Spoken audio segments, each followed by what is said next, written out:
Welcome everybody to Zero Hour Thoughts. I'm co-hosting with Jamie and my good friend Ujjwal. Ujjwal, who do we have here? Today we have Jackson, who is our American friend, who is an author, a traveler, and who likes to explore the world around him.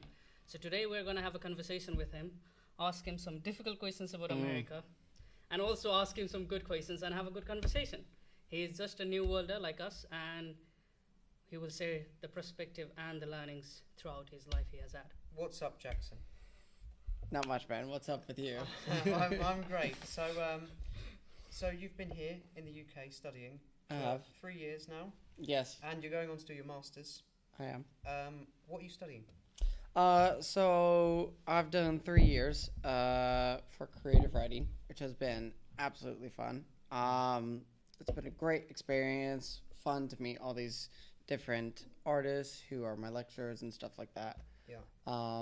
And then I'm doing my master's in screenwriting. Wow. Because I really do just love Sounds films. challenging. Oh yes, the course is very intense and stuff, but I think it can prove to be very good. Nice. So you'll be writing these scripts or writing these stories for the TV shows and movies? So pretty much both. So writing a script is essentially the story for a TV series, film. And a lot of times, scripts are the very base of an entire film. That's what it's meant to be based off of. Sets, costumes, actors, even sometimes directors. They are all the afterbits after the script is made. I have a tough question. What makes a good story? Because me and Ujjwal, we love talking about things that are happening in the world and like reoccurring themes. I studied history. I like to learn about the stories of the past. Ujjwal, you love learning as well and like philosophical stuff. Like, what makes a good story, basically, in your opinion? That is, you're asking me. It's tough. Oh, that's very tough. No, you're asking a writer what makes a good story. Yeah. It is so, what's the word? Subjective. Okay, but in your subjective viewpoint, like, does it need a twist? Could you make a good story that doesn't have a twist? So my personal opinion, and probably what I tend to lean more on, is I like plots. So I think a good plot makes a good story. You can have wonderful characters, but it could be a shit plot. There are definitely plenty of shows out there where there are great actors, great costumes, designs, but the story is shit. Yeah, like the Furiosa movie that came. Yeah, recently. and I know this might be a bit controversial, but I'll be honest. What was it? Star Wars Andor. Star Wars yeah. super fan right here, Andor. by the way. Yeah, Star Wars super fan. Show them your forearm. Nah, I gotta. Got the if you can Star see Destroyer. it, Star Destroyer. Yeah. No, I mean I know this might be a bit controversial. The actors, they had some great actors. Diego Luna, and a couple others. I can't remember all their names. But in my opinion, it just wasn't the best story. I think there could have been a little bit more. It was dragged on a little bit. Yes. But yeah, so in my personal opinion, what makes a good story is the plot and how that is drawn out. And a really good what do you call it? TV series. Yes. Or also a book series, which this show is based off of, is House of the Dragon. Oh yeah. Phenomenal plot. Yeah, definitely. It is I've so not good. seen it yet. Actors are Yeah. it's so good. You must see it, watch yeah. it. Do you, If sorry to interrupt. Do you think it has to be controversial to be a good story? no, No. Well, no. House of the Dragons is not controversial. I have not yeah. seen it. I should probably see it. Whenever they talk about stories, they say, okay, it has to have the beginning, build up, and the top part where everything happens, and then come down to the ending. Yeah. So is that the arc that every story writer tries to follow, or do you not tend to follow one specific guideline and you go with whatever thing comes to your head? Well, let me put it this way. I think it is a general good basis to follow. Yeah. But it's a base. You don't have to follow it. And for instance, like autobiographies, you're not always going to have that gigantic conflicts end up going to the climax and then the resolution. You're not going to have that in an autobiography. I mean, you have ups and downs. It's waves all over.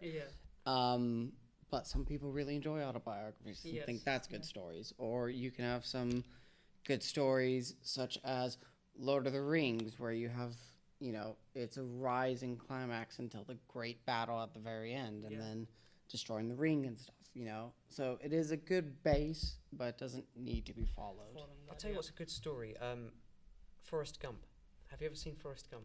Long time ago. Oh, I love it. It's a beautiful movie. It's so wholesome, and I think it's because it doesn't ride that arc. It doesn't ride that wave where you go up and then down. It rides in a couple of ways. But the thing is, even though it's not a true story, many people cry to it, and I think that's something beautiful about fiction, is that it doesn't, because I studied history, everything that you're looking at did happen.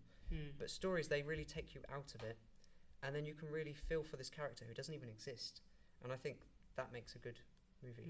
Yeah. And it's also counted as a quintessentially American movie. Is that right? Do you look at it in that way? I would say so. Yeah. So Forrest Gump is the flag bearer of America. Would you say maybe that? not the flag bearer, but it is a good representation of what I guess some people can do. Yeah. Like in the last podcast, me and Jamie were talking about American Dream, and when I asked Jamie, it's like, is there something equivalent to British Dream? And he said, well, the thing is, in America, you can dream to be a president, and you can achieve that. But in Britain, you can't dream to be a king, because only those who come from the family become king. And that's the highest attainable position in this country, unlike in America.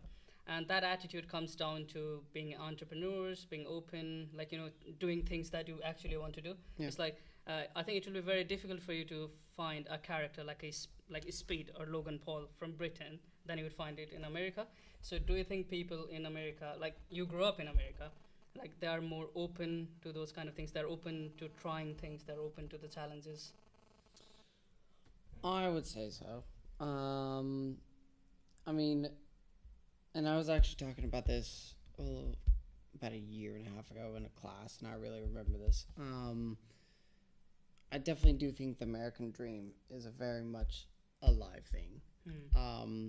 And, it is kind of, as you said, it is that people pour everything into their hopes, dreams of being whatever. Or, businesses. A lot of people, migrate into the States with nothing and then create a business. Yeah.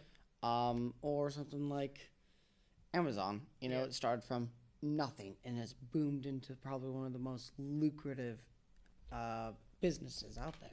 Yeah. The thing is, to compare this comparison you made just now about the British not having that same view, I was watching this British comedian, and I don't remember his name, but he was saying everyone talks about, Jeff Bezos started it in his garage, or garage, and he built this, and Bill Gates started in his garage, and he built Microsoft, and this British comedian goes, where the fuck can I get a garage from?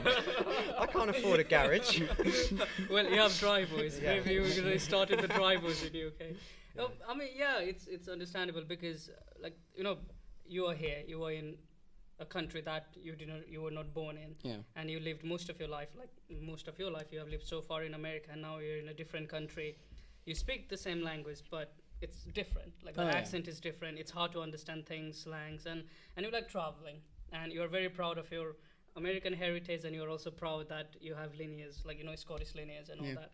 So this is the Scotland group right here. That's what we are. Yes, we all went to Scotland. Yeah, it was great Scotland. Yes. Maybe chat about that in a bit. So that traveling to another country, because I also come from another country to study here, and you're also doing the same thing. What challenges did you initially find, when you came to UK? Couldn't understand us, probably. Do you have couple years for me to go through? Definitely language was a bit of it. Granted, we speak the same, me and Jamie obviously speak the same language and stuff. Different intonations. We all do. Probably.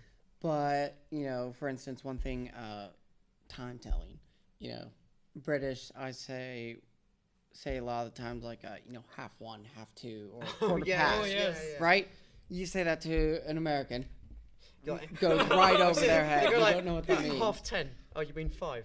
Yeah, yeah. Well, no. no, it's like same in my country. We also have that word like for quarter past or quarter to. I never could understand that so far, and No. all of my friends that I know who are Nepalese, none of them understand. Yeah. But if I tell them quarter to 5, they are more likely to understand that than I say the same thing in Nepalese, because we don't use that. It's like, okay, 5 past 10, 20 past 10, 30 past 10, See, 40 past 10. we just say Yeah. on the dot. We just Yeah. say like it's 5:25 or I'm- whatnot, not 25 past 5 or whatnot. I'm guessing you had one bad experience that made you suddenly realise that. No, it's just I think it was a string of people kind of saying it a little bit, and You I'm didn't like, turn up late, did you? no, well, I might have. I can't remember. Okay. A while back, Yeah. but it was just a string of British people saying it, and I'm just like, what does this mean?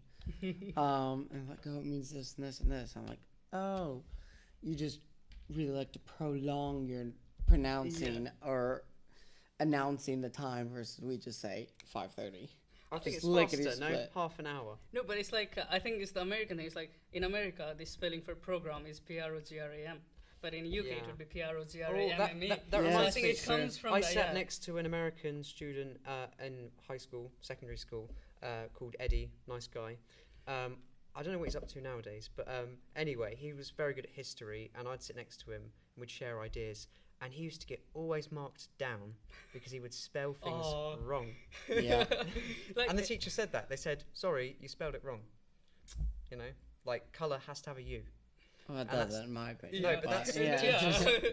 You know. Well, Microsoft Word doesn't take it as COL or UR. Well, it depends what you set it up. Yeah, as you for. can set it as English, US, or English, Like we, UK. like coming from a place where English is not the first language, it's the second language. It's taught in this school. It's taught in our curriculum, and our English is Cambridge English, so it's like a proper that posh English that people like to speak, but we can't pronounce in posh way. So that's one disadvantage. But when we go and watch, okay, what's the first thing that you do in order to learn English? It's like, okay, you listen to the music, you watch the TV shows, dramas, and the movies. So the movies you watch, American. The TV series you watch, That's a American. good point. That's a good So point. it was like Friends, How I Met Your Mother, It's Always Sunny in Philadelphia, Breaking Bad, all that thing. Peaky Blinders is a new thing. It became a new phenomenon. Do you understand Peaky Blinders? Oh, yes, I Do do. you understand the accent? Well, at that time, it was a bit difficult. I had Well, to for turn me on too. subtitles. So imagine how difficult it must Yeah. have been for us. But when we go to school, it's Cambridge English. So we read programme, but in our exam we write program. Oh, So it's like okay. conflicting for us. Yeah. But then both of them are kind of accepted, and that it doesn't produce a lot of mistakes or anything. But yeah, that was my experience of learning English. It Yeah. feels like we all had to learn English, even though Yeah, you well, two were well, literally we learned born it in from English. a baby, you know, and Yeah. we were exposed to the culture that we grew up in. Yeah. So, Very true. So, yeah. do you think, for me being an international student, I can imagine someone who comes from a country where the education system is not, not built up to the level where you can go and work anywhere, like your degree is accepted all over the world. But when we think of European countries like UK, France, Germany, Denmark, Sweden, Norway, and America, Canada, they all have the most top-ranking universities in the world, the most top-ranking institutes in the world, and I believe that you might be able to get a better university than you're in right now in America itself to study the course you studied. So what made you make the decision that That's a I want brilliant to leave question. the country and That's a good question. come and Yeah, study why here? why study in London? Why not go to Philadelphia or somewhere? Yeah, or Oh. Harvard even. Well, I was good for this. No, the amount. For context, I work in a pub, and so I get people asking me this question all the time. Really? Oh yeah, Okay. all the time. It's a daily occurrence.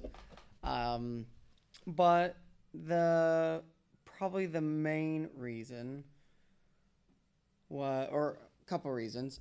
First, I really wanted to get out of the States, just because I knew from the beginning I did not want to study in my own state, because in the States we have state tuition, Yeah. and then state tuition is cheaper than Out of state tuition. out of state yeah. tuition and stuff like that. But I knew I didn't want to stay in Colorado, which is where I'm from. But I'll be honest, I didn't imagine me going abroad It was only really honestly, it was kind of when I took French class in high school. Oh. Because after I took French, I went to study abroad for a little bit, explore a little bit.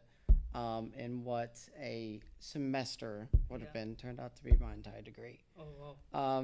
That's awesome. Yeah. So like, we're happy you made that decision, but otherwise we would not be friends here. yeah. So I mean, the main interest was to get out, explore. And I'm a huge history person too. Maybe not quite to Jamie's extent, but I do love my history. If it's your subject you have to study, you get sick of it. Yeah. Guys, believe me, like I'm also interested in history, but not to these guys' levels. Like if you go on a holiday tour with these people and you have to stumble upon a castle, well, you will learn everything about that to be castle. fair, he knows more about Scotland than I do. I've been to Scotland several times. I love Scotland. Oh, so Edinburgh, Edinburgh's that's beautiful. why I like going. Edinburgh. That's why I like going on holiday with you guys, because it's like I don't have to work hard in order to learn something. It's like I know you guys are gonna spit the fact at any moment. Every day's a school day. Yeah, Every day's a school day. It's not as boring or as nerdy as it sounds though. It was nerdy. It was nerdy. Well, I wouldn't say it was nerdy though, because it's like we're learning about something. It almost feels like you are, when you go to castle specifically, it feels like you're in like this Game of Thrones kind of setting, and you are learning about the things in there. So it's like you're not only watching it, you are in there. And I got that feeling when I went to Scotland and all the castles that we went to with you guys. Right, true. So it was a good experience. Yeah. So thank you for sharing that experience, actually. Yeah. But getting back on track a bit, history was a huge reason why I traveled, or why I came over, so I could travel. There's no castles in America. There's no castles in America, or what we claim as castles are really mansions, but there's no proper castles in America. And try something new, experience new people, experience a new culture. And probably the biggest thing, which actually really helped, is it is 3 years studying over here versus 4 years back in the States, and it is cheaper for me paying international fees. And you can drink when you're 18. And I can drink when I'm 18, which is a bonus. Well, when I applied to come be an international student, I always had this idea that I wanted to go out of my country and study, because I was always fascinated by things that were not in my country. Like just the fact that you can order something today and tomorrow it will be at your door. Well, maybe now we have that, but when I was there, we didn't have the system.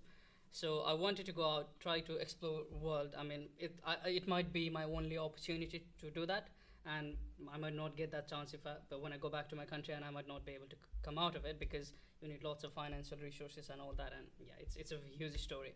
But initially America was my first choice of destination. I applied to around 18 universities using the Common app. I think you can use like 21 universities or something. I got into 17 of them, but the one that I decided upon to go was university at Buffalo, New York. Yeah. And they gave me scholarship, which was and after scholarship the fee was cheaper than what was here. But then the COVID happened and all that. But all my friends who applied at that time also to go to study in America, they are now in America. And last time I was talking with one of my friends who is in Texas, and so basically from my place to go to the gym, it takes 15 minutes of walking in here. So I called when I got out of my house and called him until I got to the gym. He was like, I've never walked this much in my life in America. He said that. While going from one place to to a shop or something. Is that actually true? Like, do we not have, he said like there are literally no pavements on the road in many places. Yes and no. Okay. I would say it is more yes, just because this has been a huge, and this was kind of like another culture shock or difference for me, let's put it this way, is the public transportation is so much better over in the UK and in Europe. Maybe more in the rest of Europe than the UK. You don't know that. I don't know. It's so good here. I don't think anyone can complain. Trust me. They can complain, and they do complain. If you come to the States, you'll experience what I mean. In essence, we do have buses, but they're mainly for city center kind of transportation. Versus here, you can get a bus or a coach, and be. You can be in London in an hour. You can be in London in an hour. Yeah. From a tiny village off the coast of, or Middlesbrough, maybe. Yeah, whatever. I don't know. So, and then trains is another huge thing. Is you know, our trains mainly in the States, they're either for like luxury travel. So, you know, if you're booking one of those like Amtrak thing, yeah, like week. Well, Amtrak is more industrial. Oh, okay. But if you're like booking one of those week-long adventures and you get to stay in a train and you know go from coast to coast or whatnot. Okay. But they're also very much for industrial transportation of goods, that kind of stuff. So we don't really have trains for public use too often. But it's a big country, though. Yeah. It's a big country, There's a lot of and this is my wilderness. point. Yeah. You just have to drive everywhere. Yeah. Driving, I mean, it is rare to see someone 18 or older, and I'd say not have some form of a car. Yeah. Which is interesting, actually, because having a car gives you a sense of freedom. Yeah. So at early age, you have that sense of freedom in America. And we, unlike the UK I think citizens, it's growing in UK, that car culture thing. maybe. Yeah.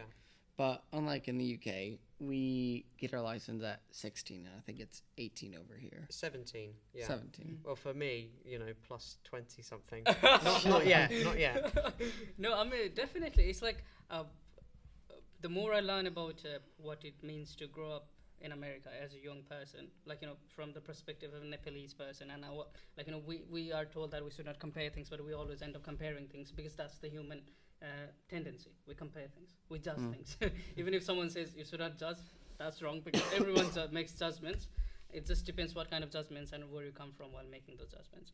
So when we look, from my perspective, look at the way you grew up in America, the way you grew up in Britain, from where I come from, we tend to feel that you guys were privileged. You had all the things that you needed to grow up in life, like at an early age, like access to the computers, access to mobile phones. Well, these days, mobile phones everywhere, but access to computers, access to good education system, access to, like, you know, food. You don't have to worry about food. You don't have to worry about, like, will you be able to play this game at a state level or national level or not? Yeah. So, you know, those kind of things.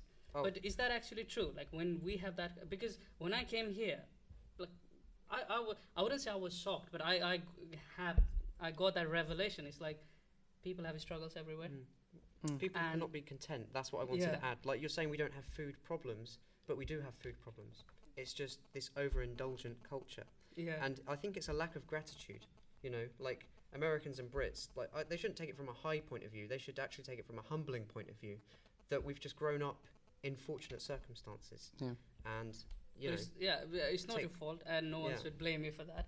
But when you see, like, coming back to being an international student, like, and coming to this country to study, when you see students from other countries coming and studying here, and when you hear their experience, how does it make you feel? sorry, were you asking me? Both. This is the question for both. Sorry, were you asking internationals as a international, like students? how it feels? Yeah, do you get surprised? Oh, they also know these kind of things, or do you feel like, of course, they know these kind of things? I found Americans to stand out in a room. Like, even when they were doing nothing, they just had this immediate presence that other people didn't have, and I thought, this is so bizarre to me. I'd not experienced that. Like, they were engaged, actually, I found. I don't know if it was just we were very fortunate to have such a lovely bunch at the time, but they weren't, like, hiding away or on their phone or something. They were actually, like, engaging. And I think it might just be we're very fortunate for the people we got. But I had a positive impression of the Americans I met. Let me put including this one. I think it, part of it is this way, and what I'm about to say, I'm not attacking any cultures, or not meaning to attack any cultures. This is just kind of what I've learned a little bit, and if I'm wrong, let me know. No, that's right. But one thing I would say is Americans, especially Americans, who come over to study abroad, you're eager to learn. You're the whole process of applying to study over here is rigorous, and it's indulgent, or it takes up a lot of your time. So I think people who do get out of the U.S. and come study in Europe or Asia, wherever, they have a drive to learn about culture. Do you think maybe more open-minded? be a bit more open-minded. Because, yeah, if you want to, they just have that drive to get out and learn. Whereas, again, correct me if I'm wrong, some Asian countries, I'm not gonna name countries, but I feel like kind of implore their citizens to go abroad, whether they want to or not, to go abroad, learn from Western civilizations, and then kind of bring that knowledge back. So it's less of free will to go learn and more of a bit more like your country is pushing you to go learn. But then again, you are Western civilization, so you come from a place of comfortability when you go towards Europe, you could argue. The only thing you can learn from Europe and bring back is how to make a casserole in America. Well, just making a joke. No, but I agree with what you said, because when I look in my country and the waves of people that are leaving my country in order to go to foreign country, I don't want to say what their motivation behind it is, but the motivation that they're supposed to have is to learn, and hopefully that they can take that information back to our country and build up our country, because our country is not in a good shape right now. It was not in a good shape like a few years ago as well. And these days, the more and more I see is like this is the kind of attitude that I used to have and people have, and we don't realize it until we are in that country where we're willing to go, is that basically, if I go there, it will be easy for me to earn money. It will be easy for me to buy a car, buy a house. It will be easy for me to live a luxurious life, because having a car, having a house is luxury where I come from. It is a luxury. And even like having this massive freezer with lots of food that you can, you won't be even able to finish it in a week, and it will go to waste, and you'll go to a grocery and buy again. It's a luxury for where I come from, yeah? And we look at it through that kind of perspective. So it's not like only learning perspective, it's also the perspective of like building myself. It's like very selfish kind of feeling. And of course, being a human being, we all are selfish in some sense, and we have to focus on ourselves as well. So there is that part. And now everyone wants to have at least one member of their family who went to a foreign country. There are many motivations behind that. It might be for education. It might be for they want them to have a good life, so that when they send money back home, everyone will have a good life with that money, because little hair is huge where I come from. And I understand what you mean. There is like they're almost pushing people to go and do. It's like what do you want to do after high school? Oh, go to a foreign country. And do we actually want to do it, or do we actually want to pursue your dreams? Like, no, everyone is doing it. Everyone in my family is there. My father's brother's son is there, so I also got to be there, because we need to compete with each other. It's like, last time when we talked about culture, it's like in Eastern culture, people are more closer together, people are more engaged with each other. Well, they certainly are. Like, I was raised not only by only my mother. I was raised up by my mother's older sister, her younger sister, her brothers, and all that. So they do come together when there is one, in many families things. But there is also this kind of competition. It's like, oh, my brother's son is in this country, so I'll send my son to that country as well. Yeah. So it's like kind of like I would like to say you've definitely got a stronger sense of community in Asia as a whole continent. I think Britain and America, they sort of are lacking this community. They have a sense that you follow what you believe is right, and the rest of the family just sit and watch, whereas I think other communities are going to be much more involved in their child's decisions. They are involved. That is one good side of it. It's side from where I come from. I accept it. I think it's bad and good sides. The bad side is what is pushing people away from achieving their dreams. And like you said, coming to a foreign country, and it's kind of like a push. Like, you go there, you learn from there, and you come back and do something here. It sounds like a very good narrative in terms of a nation building. It sounds very good. It is a good idea if you want to build up your country from nothing to something that will be, that will be challenging the Western countries in terms of economy, in terms of productivity. But when you look at from the personal point of view, from that student who had to be pushed, who was pushed, for that student, it's not the best decision that student made in their life. And like you said, coming to a country, even though you have the same language, you have to face so many challenges. Yeah. Imagine if it's not even in your language. You got to learn a language, and you need to learn even the way of going to a grocery store and trying to buy a sack of rice. Yes, it's so different. And it makes life challenging. But it's also learning, so you can look from any perspective. But then, I wanted to see if there are any similarities, like the challenges that people face, like coming from Western country to Western country.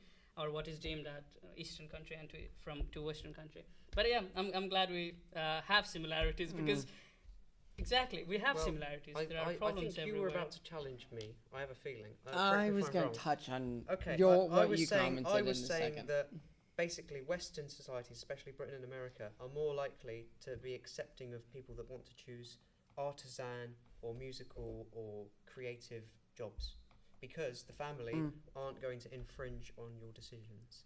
But it means you can make bad decisions and they just watch you, basically. Yeah. That was my Well, statement. Well, I'm going to touch on all this a little bit. One reason I think kind of all this happens is Western culture, and I'd say especially more so in the States, it is very much a individualistic culture. Yes. It is you make your own path kind of thing. Versus I'd say more Eastern culture, it's a bit more sense of community. Yeah. That's why you said, West doesn't have a huge communal kind of stuff. But I think it's because we are more individualistic. We're pushed to go be ourselves, do ourselves, explore us as an individual versus... I guess it's not an option for people who are so dependent on their communities. and Eastern cultures, they're a bit more dependent on communities, I feel like. Yeah. And maybe that's partly why a lot of them, go study abroad, then come back. As a sense of, furthering their community, building their nation, whatnot, versus Western cultures like, go. Yeah, you I guess that might be Build confusion your comes life from. on your own, build your country by yourself. But that is what produces the greatest talents as well. So it, of course there are challenges because you're 18-year-old and you got to figure out where you're going to live, what you're going to study, and how you're going to cook. Like you might not even know how to cook. You got to figure out everything. So that is a massive challenge at the age of 18. Like I can't imagine at the age of 18 having you have this expectation like you will leave your house, you'll go somewhere and do start from beginning, and you will do that. Like you might get inheritance, but you might not even get that. You never know. But where I come from, it's like, I know I'll get inheritance and that kind of thing. Well, if my family is rich, that is. Yeah, most of people, they are not rich and they don't have any inheritance to inherit. But at least that pushes you to be something that you always wanted to be, even though you'll have lots of challenges. Like you might be a Casey Neistat who had a baby when he was 17-year-old and had to look after that baby while also trying to make movies or while also trying to do something about that. And he is the best YouTuber in YouTube at the time, and he still is. He's the GOAT. He's the GOAT. But he became that because of the diversities and adversities that he had to pass through, and also because he had no other choice. So when you have that second chance, backup, where I come from, it kind of feels like we always have a backup. It's like, if nothing, I can always go back to my family and I can continue what they're doing. So it's a risk, Yeah. basically. So I just wanted to sort of bring it back to some of these points that you and I wrote down earlier, because Jackson was talking about how Western civilization, and then he said America in particular. So I'm wondering, why is Europe less so much, even though we consider them both Western civilization? Why are they less individualistic? And we have a question here that says, what do you think of Europe from a political and cultural point of view? So the European, we claim to have problems. We do have a vast range of problems, one of them being a current war existing and the NATO alliance. What do you think of that? Well, to touch on your first topic, why I think America is a bit more individualistic is, I would say, it's kind of boiled down to our foundations and our Declaration of Independence, our Constitution, stuff like that.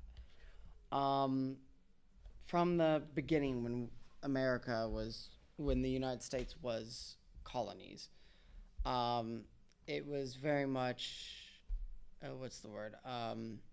people from all parts of the world coming out to make a life on their own, being individual from different countries, because let's just put it this way for scenario, how often would,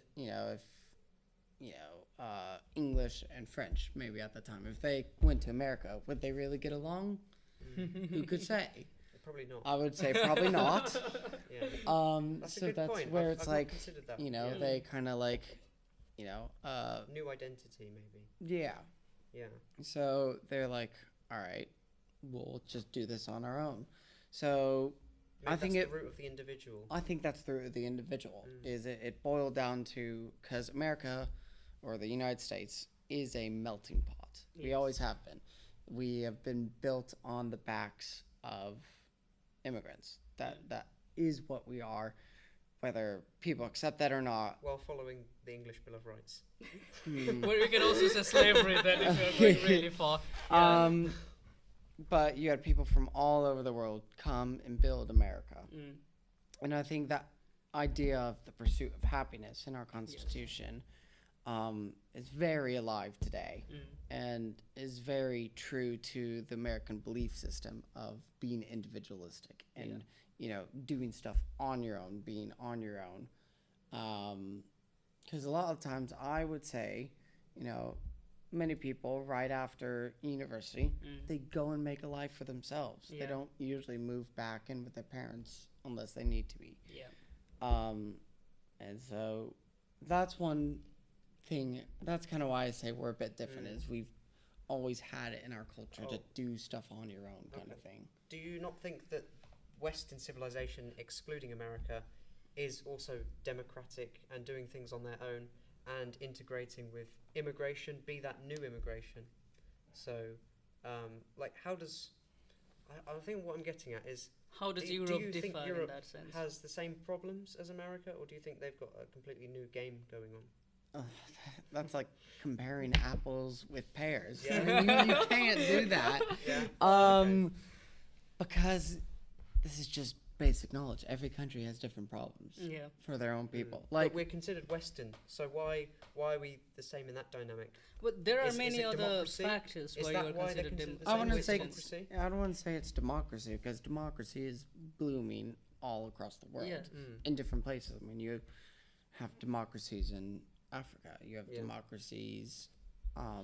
We're everywhere, really. in Asia. Everywhere, really. Yeah, but it Yeah. doesn't make those that part of the world Western. What Yeah. makes part of, but see, Japan is a Western country. South Korea is a Western country. Singapore is a Western country, even though Singapore is like I think deep that's a touchy Asia. subject. Yeah. I'm thinking of making a book called "Is Japan Western Civilization?" And actually, I think it's a lot. I think it's difficult to judge. No, the thing that makes Japan Western and China in some sense a Western country is the development. It's the infrastructure you have. It's the financial capabilities that those countries have. It's the military might those countries have. Like some people might call South Africa and Egypt a Western country. They are kind of not, but you are tend to call them more Western country. It's not only because you have different culture, which all Western countries kind of tend to have, but excluding Japan, excluding South Korea and that, because the cultural integration in that country is quite high as well compared to the other countries. But it's the development that you have. It's the you are basically you are a global country. Like everyone around the world knows you.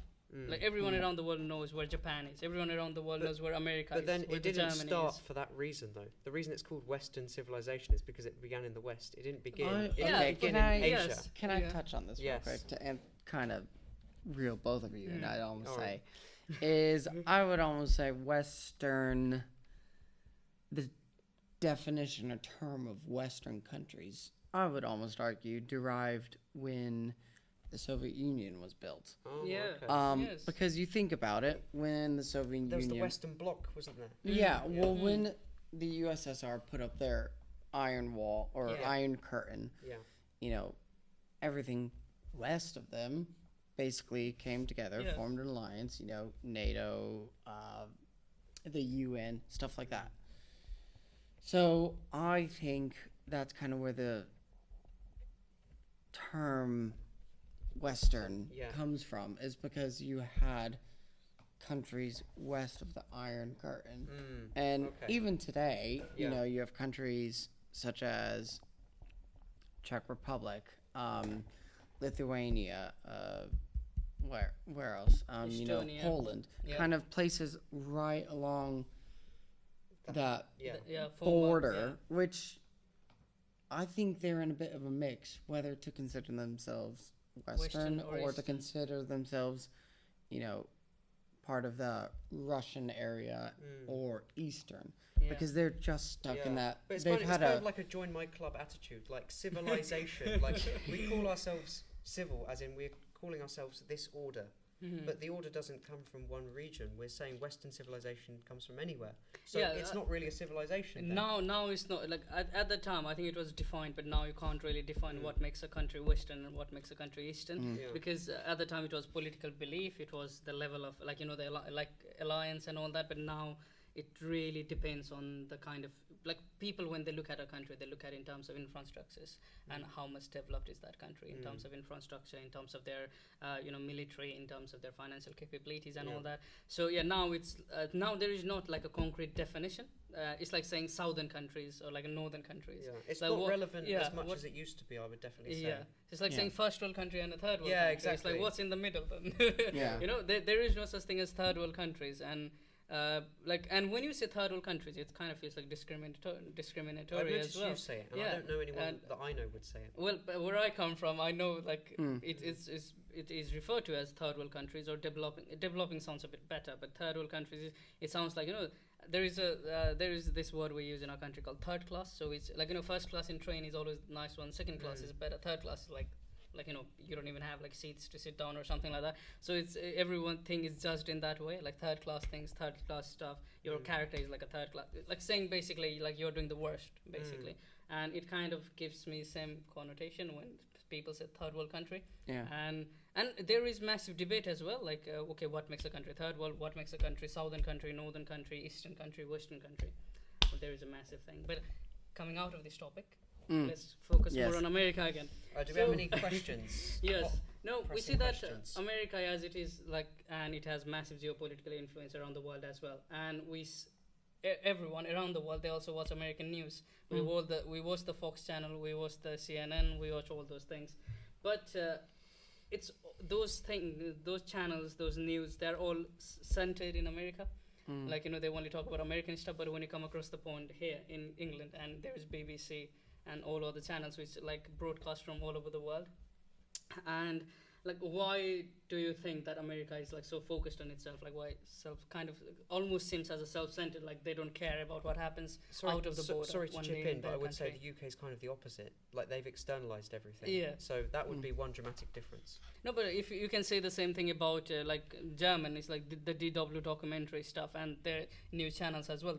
Europe in general, they focus the news stuff and everything around the world.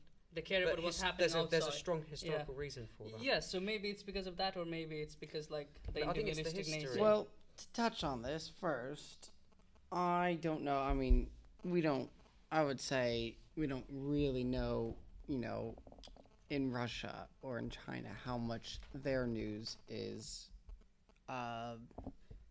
showing outside their country. I don't know. I would bet it's not that much. Yeah. But I don't know. So, in that sense, well, it's because of the political reason in that country. Yeah, it's definitely political reasons. But I think it's because America does just have such a grip on the world. I mean, you look at it like BBC. Granted, they report on a lot of stuff, UK related, world related, but they also report on a decent amount of stuff US related. Yeah, like the focus is quite deep. Yeah. Because I just think the sad, true, whatever fact you want to call it is America, no matter what really state we are in, we will always have a say in essentially how the world I think this is called soft power. That's what the politicians call it. And this is something that China has actively said they want from America. They want soft power. But that can only be achieved, like, softly, obviously. You can't enforce soft power. But America didn't achieved it softly, though. With their friends and Coca-Cola and McDonald's, that's how they've achieved it. Well, there is more to it than that. But, I do get it. It's a geopolitical influence, and China is literally following the same path as America did. You could argue.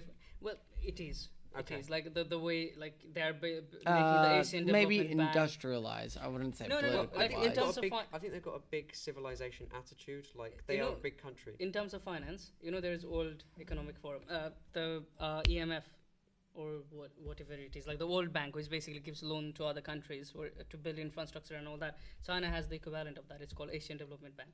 Yeah. And they give the loan from that bank in the same way. And they also, like America and European countries, they used to give grants and aid to other countries to build up infrastructure or build up hospitals and all that, and China is doing the same thing. So it's kind of like following the same path in order to get that soft power. Will it work? We don't know. That's the thing. But yeah, and so now talking about America, do you think you live in democracy in America? Yeah. You have only got two choices, though, either this or that. Yes, I do. As flaw, but this is the thing. Yes, democracy can be flawed, but that's what also makes democracy. Democracy is always vying for that. It's open to criticism. You can It's say. open to criticism, and what democracy is the evolution and continued debate of trying to make things better. No country, I think, will ever reach, perfect society. Yeah, definitely. Some, Yeah. what do you call it, dystopian kind of thing. That's just, I think, blatantly untrue. No country will ever achieve that. You could be more polite, though.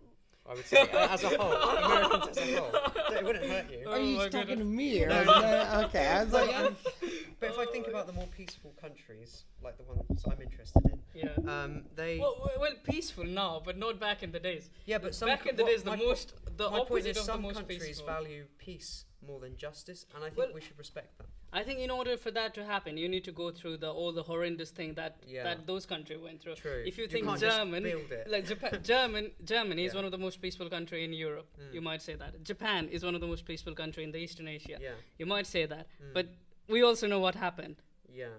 And to say that the peace didn't come because of that, I think it's a big. I get what yeah. you're saying, but when we were talking about this dystopian concept, that reminded me of, like, imagine a harmonious society, and I think that comes a lot from peace. Like your country, you've got these different cultures. They have to be peaceful. They can't do what America does, where they say, right, this is injustice. I'm going to stand up for this injustice, because they'll just get killed for that. Whereas in America, you're not just going to get killed for that, for saying that. Well, you shouldn't. It depends on the it's like the freedom of expression. Exactly. Not every country So it's has not freedom of accessi- expression. It's not But accessible. Right now, democracy is not accessible for every country. yes, it is. Yeah, I do agree on that. But on the point that you're not able to raise your voice, I don't necessarily agree on that, because even if you come from my country, where like there are different groups which need to be united basically in order for the country to run smoothly. There can be one person from one culture saying that there is this massive thing which encompasses all the cultures, and it's not a good thing. Like we had a dowry system in our country. It was in every ethnicity there was dowry system, and when someone raised the voice, everyone agreed with it. So you can raise the voice, you can make changes, but there are many countries, even in Europe, there are many countries where freedom of expression is not as good as it seemed. It is. But then they could also be more peaceful, less violence.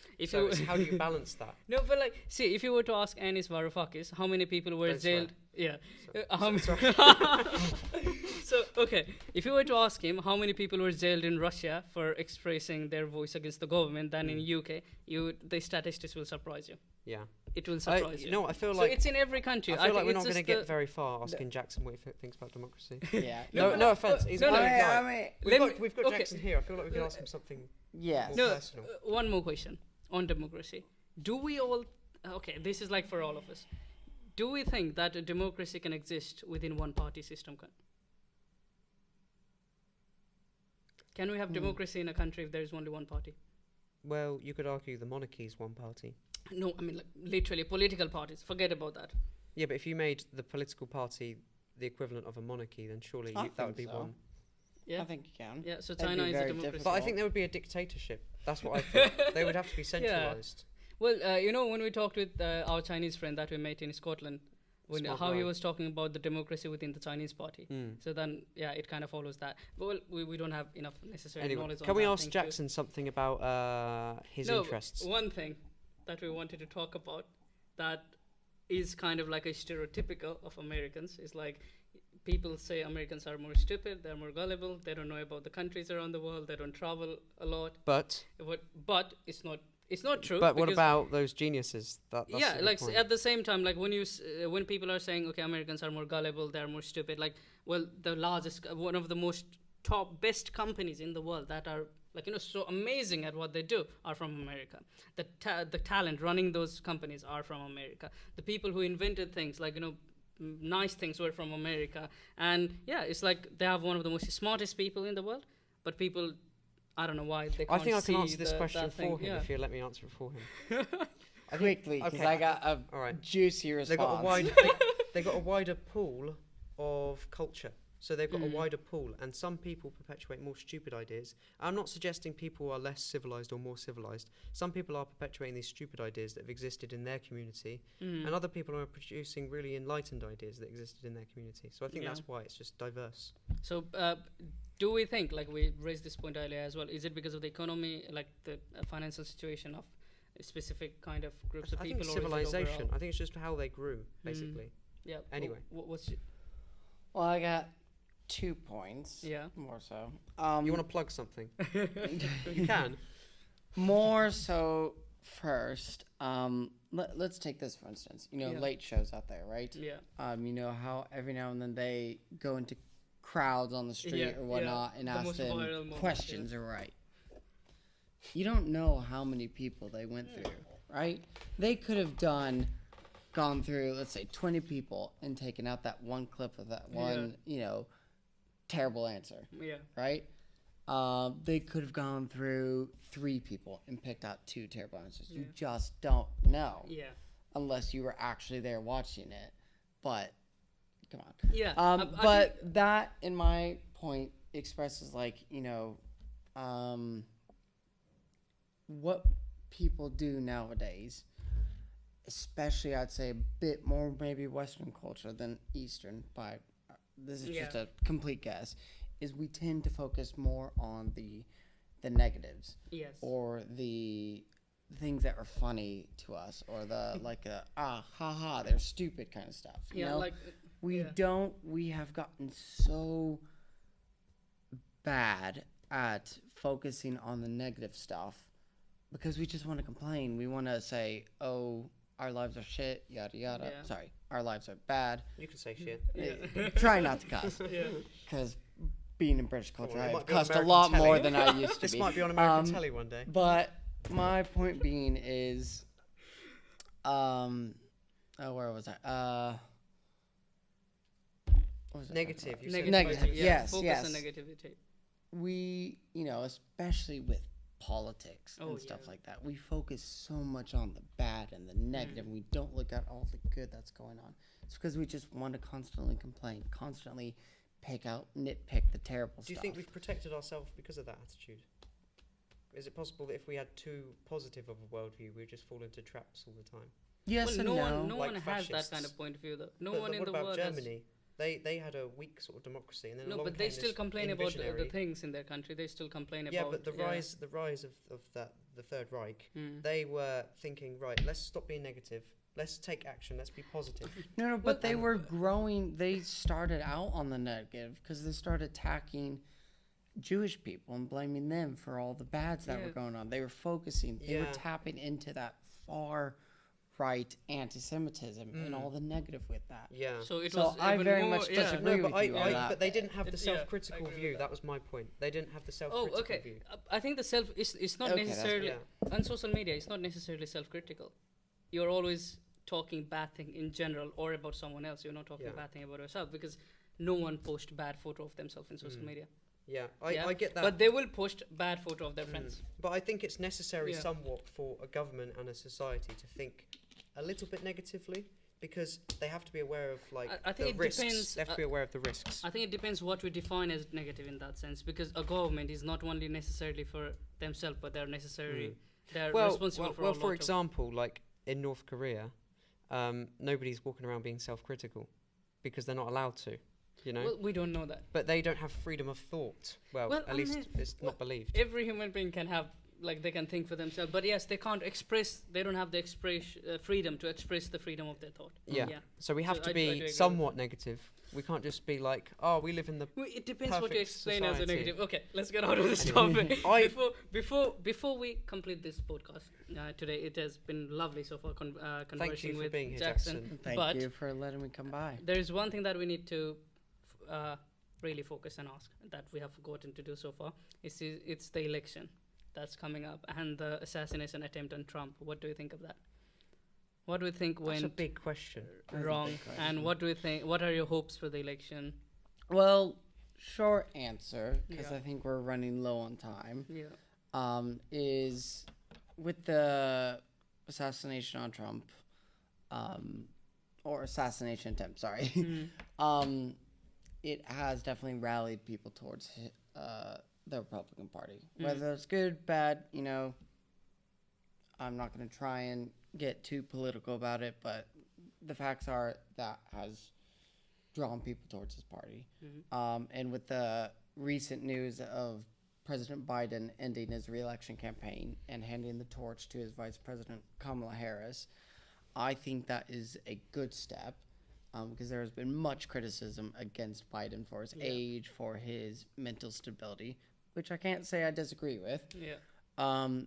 And plus, I think it would be very progressive of us to, not only if we elected a woman, but she is a multi-ethnic, multiracial woman, Yeah. and that it would be incredible for us to Uh, have first female president and one who comes from multiple races, Yeah. which would be awesome to have, because it's taken us so long to get our first colored president Yes. with Barack Obama. But to cut it short, I cannot say who is going to win, Yeah, because it is such a tight race, and with all these new developments between candidates and stuff, it is truly up in the air. Do you think Kamala Harris has enough zeal and enough potential in herself to actually go and fight for that title of president against Trump? Because Trump is, well, it's really, unless you have a very loud voice, unless you can counteract his arguments in the way that he makes the argument, it's very difficult. Well, let's put it this way. I think she will have the full backing of the Democratic Party. Yeah. I think she will definitely challenge Trump. I cannot say if she will win against him, if she will not. We'll have to wait for the debates. Yeah. But there was a reason Biden picked her to be VP. Yeah. And I think there's also a reason he picked her to be the candidate. And I think it's because she can be a powerhouse, but as we've seen, so can Trump be. Yeah. So, it is truly a toss-up, I think, between who will be president, especially because, I'm just going to leave it at that. I'm going to leave it at that. I think we will see, and may the best person win. And I don't think in a democracy you should take it too seriously, Yeah. because that's when you start to get active shooters trying to assassinate presidents. And I think we will see. We'll find out. But because Jackson's here, I have some 3 quick-fire questions that I want to ask him in front of the camera. Yes. Here we go. Best song of all time. So for context, I played the cello for over 12 years, so I'm very much in the instrumental realm of music. Okay. So Imperial March from Star Wars. I knew, of Okay, course. all right. Best movie.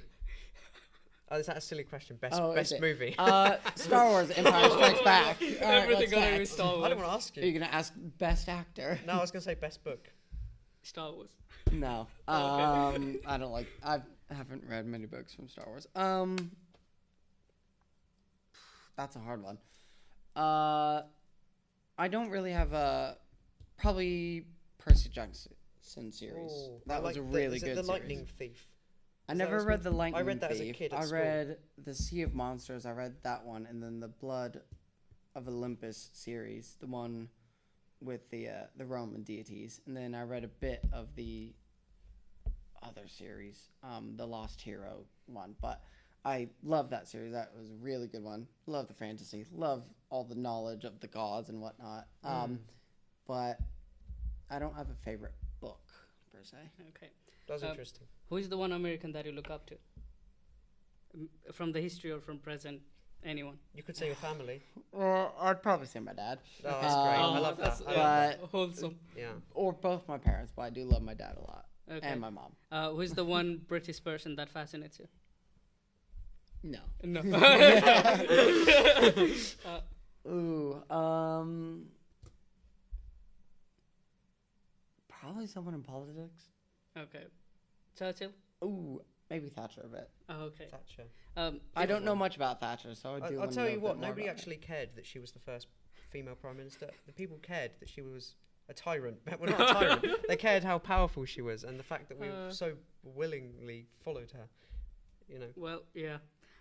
One more question. If there is... Is it one more? Yeah, well, Is this the last one? Last one before we do our Zero Hour Thoughts. If there is any historical event that you would like to witness, which one it would be? Oh. You got to pick one. Okay. I really love Vikings. Okay. So pretty much the Viking Age from 778. Yeah, I think it was the landing at Lindisfarne.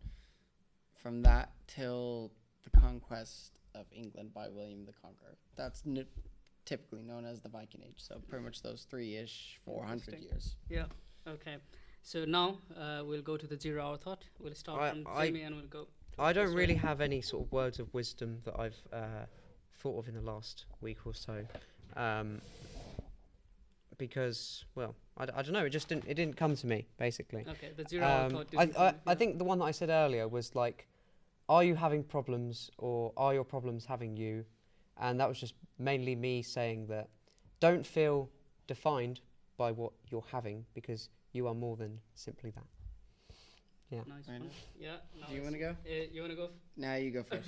Well, mines are quite long, actually. Yeah. So the first one is the title of the first Zero Hour Thought is "You, Me, and Us. We are not the same." You, me, and us, we're not the same. We come from different culture. We have different meaning of life. We have different beliefs, different priorities, different way of looking at the world around us. You eat different food. You enjoy dancing to different music. You find happiness in things that I don't even understand. But this is the beauty of me, you, and us. We're different. That is what makes us human. I might not understand the things that makes you happy, but I do understand that it's an essential part of being human. Happiness. We're supposed to be different and still find ways to see similarities between your humanness and my humanity. We bleed the same, we feel the same, we dream the same. You, me, and us, we are different but share many similarities. Thank you from the Brahmin over there. our priest, our god. Yeah, the first I liked it. It was philosophical, and you never fail to bring us something interesting. Thank you. The other one, I wrote this because I was watching a video of someone that made video of the life back in my country, and it made me miss my country so bad. So I miss my home back in the country where I was born in. Living in a country that you don't own, living in a house that you don't own, living in a city where everyone is a stranger but speaks the same. Living a life that only moves and doesn't rest. A city where you work to earn enough for a day meal, where you see beautifully smiles on people but you don't appreciate the beauty of it. Where you hear laughs and cries in the language you speak but you ignore them as a background noise. You never appreciate them. You never think of that little street vendor where you get the amazing momo, and from that suit-covered lady with bright smile selling the charred corn cob by the road, trying to earn enough to pass through the day. You never appreciate the love expressed in the language of your soul, the kindness shown in the rhythm of your heart. You never try to understand them. Now, you are in a different country, different world, different culture, the language that you don't even understand. Everything that was background scene comes to you, the front and focus, and tears roll down your eyes. The home that was never becomes your dream. Beautiful. Beautiful. Very nice. Thank you very much, guys. Now I would like to pass the does torch know to you. So my Zero Hour Thought comes from a quote that has stuck with me since I first heard it. It is from a TV show I think most of you know, hopefully. And it was from the writers of this show, Jason Sudeikis, Brett Goldstein, Brendan Hunt, Bill Lawrence, and Joe Kelly. And this phrase was uttered by Ted Lasso as he beat Rupert in darts. And if you all should, if you've seen it, you know what scene I'm talking about. And I really like this quote just because it is very powerful and it means a lot. Be curious, not judgmental. And I very much agree with it. So yeah. I like it. very sweet, Yeah. short and sweet. Short and sweet. Yeah, Yeah. So that's our message today. Be Yeah. curious. yeah. Stay And- curious. Stay curious. Yeah. And keep on watching us. Thank you. Hit that like button, subscribe to our channel, and we will bring a And guest. and let us know how it was having a guest, because it's our first guest attempt, and very fortunate to have you. So thank you very much, for Jackson. having me Thank you. along. Thank you Really. so much. It was really good conversation. We're friends. We have been talking. We talk a lot, but we haven't had this kind of conversation. So it's really good to Yeah, it have was you. fun. And Yeah. yeah, It was fun. really enjoyed it. Yeah. And we'll see you guys on the next one. Yeah. And with that, bye bye everybody. Bye. Thank Thank you. you. Thank Bye. you.